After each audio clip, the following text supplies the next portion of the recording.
Bonjour. Savez-vous que la plupart des millionnaires ne l'ont pas hérité de leurs parents? Et savez-vous que la plupart des millionnaires sont des personnes ordinaires comme vous et moi? Comment ont-elles fait? J'aimerais vous partager 7 étapes pour devenir millionnaire. En effet, être millionnaire n'est pas aussi compliqué que ça. Cela prend juste du temps. Le roi Salomon a dit, celui qui acquiert ses richesses malhonnêtement les diminue, mais celui qui amasse peu à peu l'augmente. Je me nomme Joan Mouba, je suis cofondateur de la plateforme Sunesis Center. C'est quoi ces 7 étapes? L'étape 1, c'est évaluer son patrimoine. L'étape 2, ce sont les stratégies pour augmenter ses actifs. L'étape 3, c'est les stratégies pour diminuer ses passifs.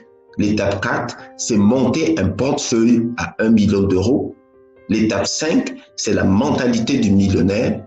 L'étape 6, c'est comment passer de pauvre à riche.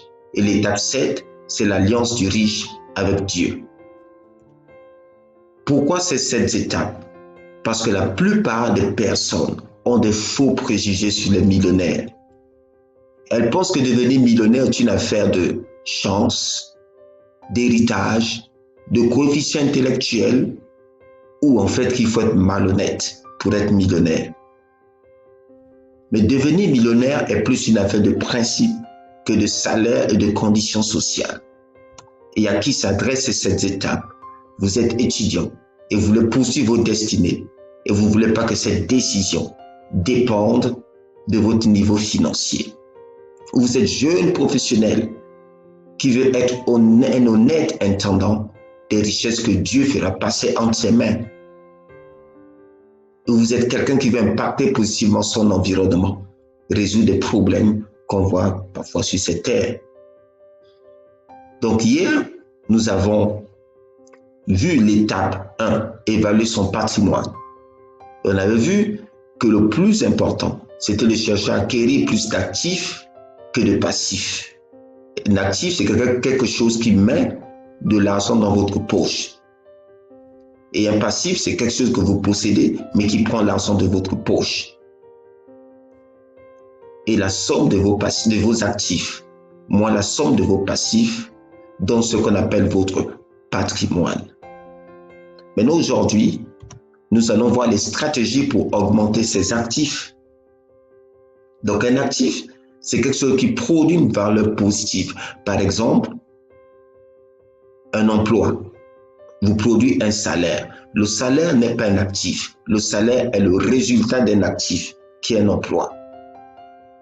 Mais le travail n'est pas le seul actif possible. Et il y a d'autres actifs, et ici, je vais vous donner quelques exemples. Ça peut être applicable dans votre environnement, certains, et d'autres non.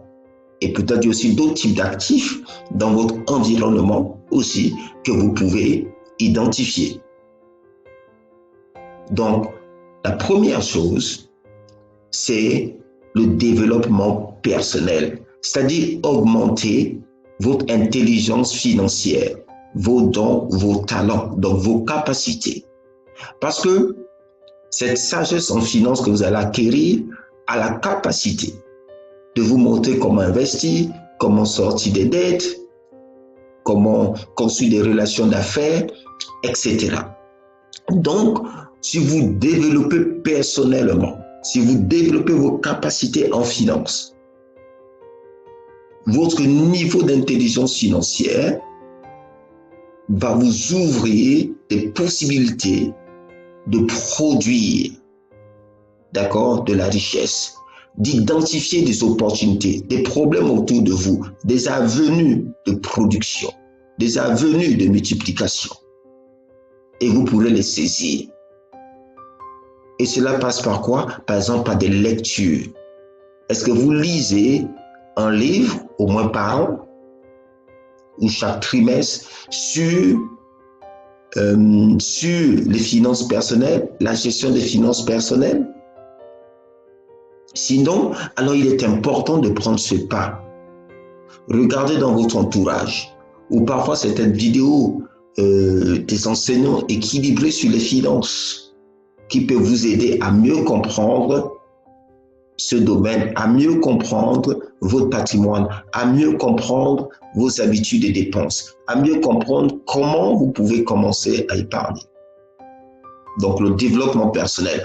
Ensuite, un autre actif, c'est épargner à un taux supérieur à l'inflation. Épargner, c'est une discipline fondamentale. C'est une discipline fondamentale dans les finances personnelles. Parce que si vous ne pouvez pas épargner, eh bien, la prospérité financière n'est pas faite pour vous. Si vous ne pouvez pas épargner, ne rêvez pas de faire de grands investissements. Parce que épargner a un taux supérieur à l'inflation. Pourquoi un taux supérieur à l'inflation? Parce que l'inflation est ce phénomène qu'on retrouve dans l'économie et qui a tendance à faire augmenter les prix. Vous avez remarqué que les prix, même des aliments de base aujourd'hui, est supérieur au prix l'année dernière. Et cette différence-là, si vous calculez le taux, c'est ce qu'on appelle l'inflation. Ça veut dire que ce que vous pouviez acheter l'année dernière avec 10 €, et bien cette année, vous ne pouvez plus acheter la même chose. Vous ne pouvez plus avoir le même panier à 10 € parce que les prix de ces produits auraient augmenté. Donc, épargner tout simplement pour épargner fait perdre de la valeur à votre argent parce que vos 10 € de l'année dernière ne peuvent plus acheter la même chose cette année. Vous comprenez? Donc, il faut que vous ayez au moins un taux de rémunération de votre épargne qui est au moins égal à l'inflation. De préférence supérieure à l'inflation, à ce moment, il commence à produire quelque chose pour vous. C'est ce que Jésus, c'est ce que il y avait un monsieur qui avait des serviteurs. C'est la parabole des talents. Il avait remis donc un capital à chacun. Et l'un d'eux avait tout simplement caché le talent. Et son chef, en revenant, lui a dit, tu aurais au moins mis, d'accord, mon capital dans une banque afin que ça me rapporte au moins des intérêts. Donc, ça, c'est le niveau, je vais dire, le plus bas au niveau de la multiplication, de l'augmentation de vos actifs, de l'augmentation de vos revenus, de votre richesse. Comprenez? Donc, si vous ne pouvez pas épargner, c'est le minimum. Si vous ne pouvez pas épargner aujourd'hui, eh bien, commencez à regarder combien vous dépensez, combien vous gagnez et réduisez vos dépenses. De sorte que vous puissiez épargner. Si vous êtes dans même si c'est 5 $, même si c'est 10 $ par mois, mais développez ces habitudes-là. 50 $. Développez ces habitudes et augmentez cela et mettez-le épargner à un taux supérieur à l'inflation. Ensuite, vous avez les plans d'épargne. Vous avez des plans d'épargne entreprise, des plans d'épargne immobilier. Généralement, ces plans d'épargne, c'est de l'argent bloqué à des taux plus élevés que ce que les banques peuvent vous proposer. Mais généralement, à la condition que cet argent ne peut être débloqué que dans des circonstances bien particulières. Par exemple, l'acquisition de votre domicile, de votre maison principale, peut-être aussi au cas où vous allez dans un autre pays ou bien que vous quittez l'entreprise, c'est possible aussi, et dans beaucoup d'autres cas. Et j'ai eu la possibilité de prendre avantage ce qu'on appelle un plan d'épargne entreprise. Parce que l'entreprise aussi va bonifier, c'est-à-dire va participer, d'accord, à la capitalisation de l'épargne que vous mettez par mois. Et ce qui s'est passé, c'est que cet argent augmente et ça nous a permis de faire une première transaction, donc pour l'acquisition d'un bien immobilier. Et aussi, la bourse, c'est une possibilité d'augmenter ses actifs. Par exemple, si vous pouvez acquérir des obligations ou des actions. Et ces obligations, ces actions, donc, deviennent en fait des actifs parce que s'ils produisent des intérêts, s'ils ont un retour sur l'investissement, à ce moment, votre richesse augmente. Et là, c'est ce qu'on dit que l'argent travaille pour vous. Mais cela nécessite quand même de s'intéresser au sujet et de comprendre ce que vous faites pour développer effectivement votre intelligence financière. Donc, par exemple, développer votre intelligence financière aura pour conséquence de vous permettre, par exemple, d'investir dans des domaines comme les obligations, les actions, etc. Donc voilà, ça, c'est une autre avenue où vous pouvez acquérir des actifs. Lorsque vous investissez dans ce domaine, vous devrez être patient. Donc, quand je dis c'est peu à peu que votre richesse va augmenter lorsque vous investissez intelligemment.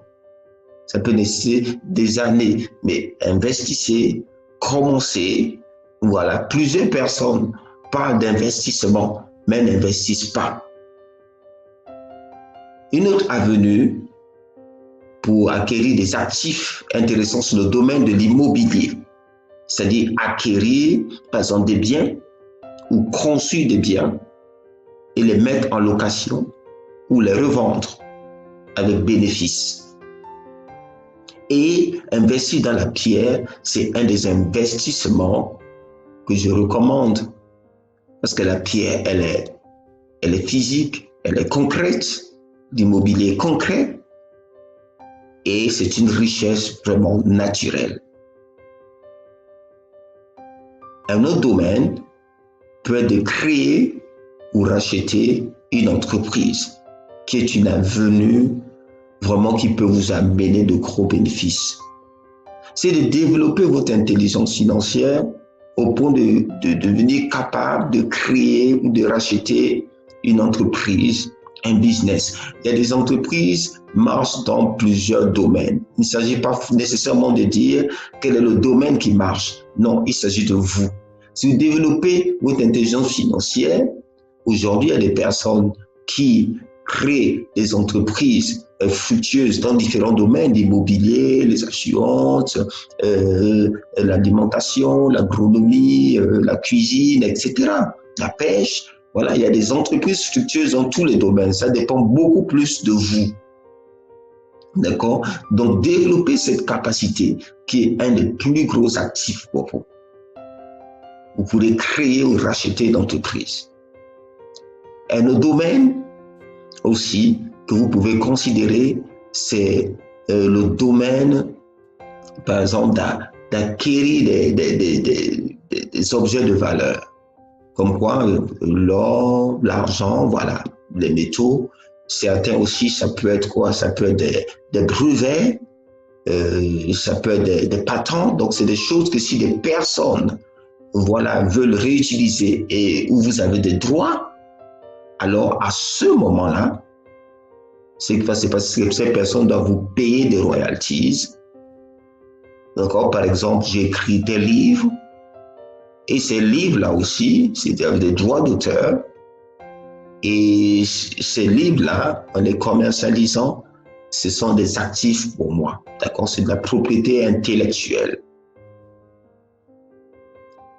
Et un autre domaine aussi qui est important lorsque vous augmentez vos actifs, c'est celui des assurances. Comprenez que les assurances en elles-mêmes ne sont pas des investissements, non. Mais les assurances vous permettent de protéger vos actifs. Par exemple, vous êtes salarié, une assurance invalidité de travail pendant un temps pour une raison ou une autre, va vous permettre d'avoir un revenu pendant cette période et continuer, par exemple, à financer d'autres actifs. Vous voyez, à protéger les entrées, à protéger, par exemple, les entrées familiales si vous êtes le seul, par exemple, qui garantit le revenu dans la famille.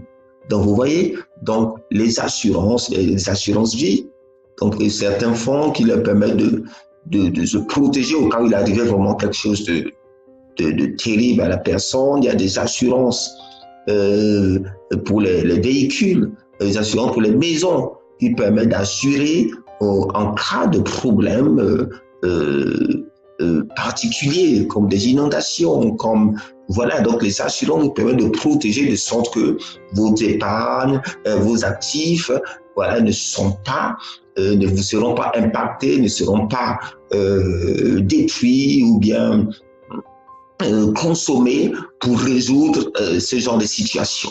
D'accord? Par exemple, un accident de voiture, un vol de voiture.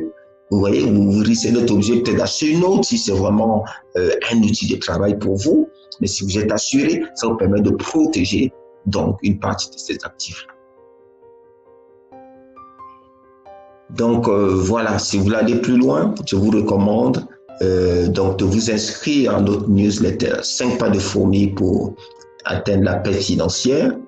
Et je vous recommande aussi le livre de Liliane Mouba qui est disponible sur Amazon et Lulu, les 10 pratiques pour maîtriser vos finances personnelles. Et ces 10 pratiques sont vraiment puissantes. Procurez-vous ce livre dès que possible. Allez, je vous souhaite une bonne journée et je vous dis rendez-vous demain pour la 3e étape, qui sont les stratégies pour réduire ces passifs.